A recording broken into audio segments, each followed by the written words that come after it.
May ilang fans po ang nagulat sa balitang willing nga daw po umano ang Warriors na i-trade si Draymond Green sa Bucks mga kaibigan kasama sa trade package offer nila para makuha si Giannis.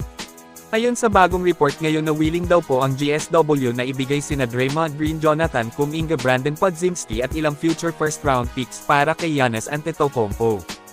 Ito na nga yata yung pinakamagandang offer na matatanggap ng Milwaukee kapalit kay Giannis. Well, bakit po natin sinasabing pinakamagandang offer na ito para sa Bucks?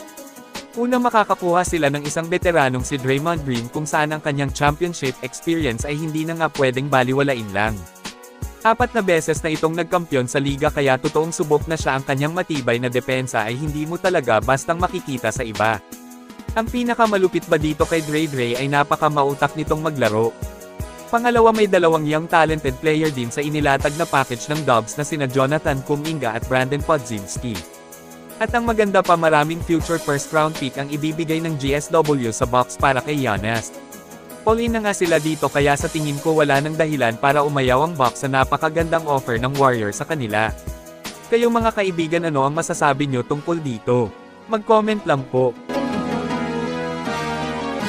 Ngayon ay dito naman tayo sa pananaw ng maraming fans tungkol sa umano'y pag-open ng GSW na e-trade na itong si Draymond dahil nga daw sa nangyaring away nila dito ni Steve Kerr.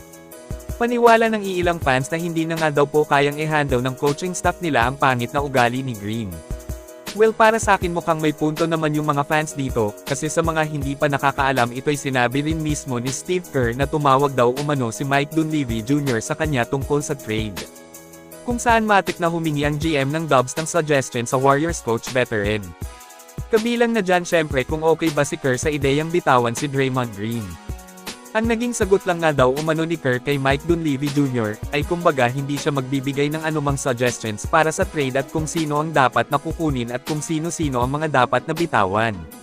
Sa madaling sabi, sumang-ayon lang si Kerr na pakawalan nila si Dre. Pero para kumalma at mawala yung haka-haka ng iilan tungkol sa Draymond trade mga kaibigan, ay may nasagap tayong storya na kukunin lang din naman nga raw ng Warriors ulit si Dre. Kumbaga ang lahat ay nakaplano na, at trade lang nila si Dre ngayon para makuha si Giannis at kukunin naman daw nila ulit. Sa ngayon ay patuloy pa nating aabangan ang Giannis trade to Golden State Warriors, malapit nang matapos ito dahil hindi naman mapipigilan ang pagdating ng trade deadline. Kaya tingnan na lang natin kung ano ang mangyayari kung makukuha ba talaga ng Warriors si Greek Freak. Kayong mga kaibigan, ano sa tingin nyo, makukuha kaya ng GSW si Giannis bago ang trade deadline ngayong season? I-comment lang po yan sa ibaba at akin pong babasahin yan. Maraming salamat po, mag-iingat at God bless sa lahat. What do I have to sit and worry about? What do I have to be upset about? I've been here for 13 and a half years.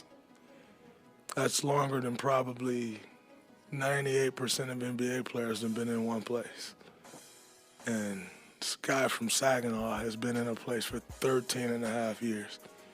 I don't know that it ends at 13 and a half, but if it does, what a run it's been. I'll take the fine for it. What a run it's been.